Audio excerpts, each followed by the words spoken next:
Достар, жоспар бойынша бізде мынау химиялық затты шашқан кезде реакция беріп пышылдап кірлері ағып түсу керек болатын.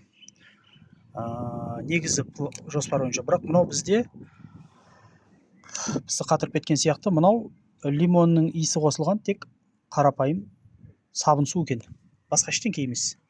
Ешқандай реакция жоқ, тіпті көпірмейді де, тек мына осы ғана ағып түседі, бірақ ешқандай бір кірді езбейді де, ақпайды да. Шөткімен өзіңіз езесіз, болашақ өз беттеріңізбен тазалаймын деп жатсаңыз, мынаны алмай ақ қойыңыздар. Қарапайым суға, шампунға су қосып тек иіс беріп қойған болды. Ешқандай нәтиже жоқ, абсолютно. Кәдімгі бір химиялық бір не де жоқ, реакция да жоқ ешқандай да. Қалай сұйық, сұп-сұйық құйып ағып түсе береді, осылай қоясыз, болды. Ешқандай нәтиже жоқ. Қанша жағып жатырмын, бір кірін ағызып бір жоқ. Сондықтан алатын кезде абай болыңыздар, мен сияқты болып қалмаңыздар. Енді мен бұның атауын білмейтін едім, мүмкін жақсы шығар деп мынау керемет дегенге алған едім, сеніп қалған едім. Сенетіндей емес екен.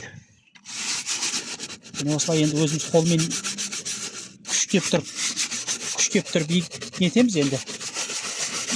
Қатты шөткімен, айтақ бір реакция ешқандай болып жатқан жоқ. Негізі пышылдап кірді езіп бетіне шығарып жіберу керек болатын тұғын. Өйткені бұл деген мата емес, бұл пластик. Бұған реакция әдем болу керек еді. Бірақ ешқандай ондай не жоқ. Реакция жоқ. Сөздің ашығы. Мүмкін мен арзандауын алып қойдым ба. Енді бірақ енді 1,5 теңге арзан емес маған деген. Кішкентай ғана 600 миллиграммдық зат.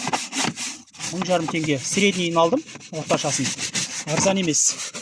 Бірақ сонда да нәтиже өте нашар. Таңдап талғап барып алыңыздар. Мен сияқты ұрынып қалмаңыздар.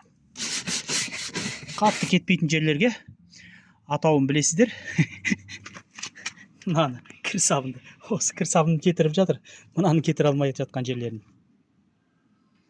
Күлкілі болса да, ащы болса да, шындығы осы.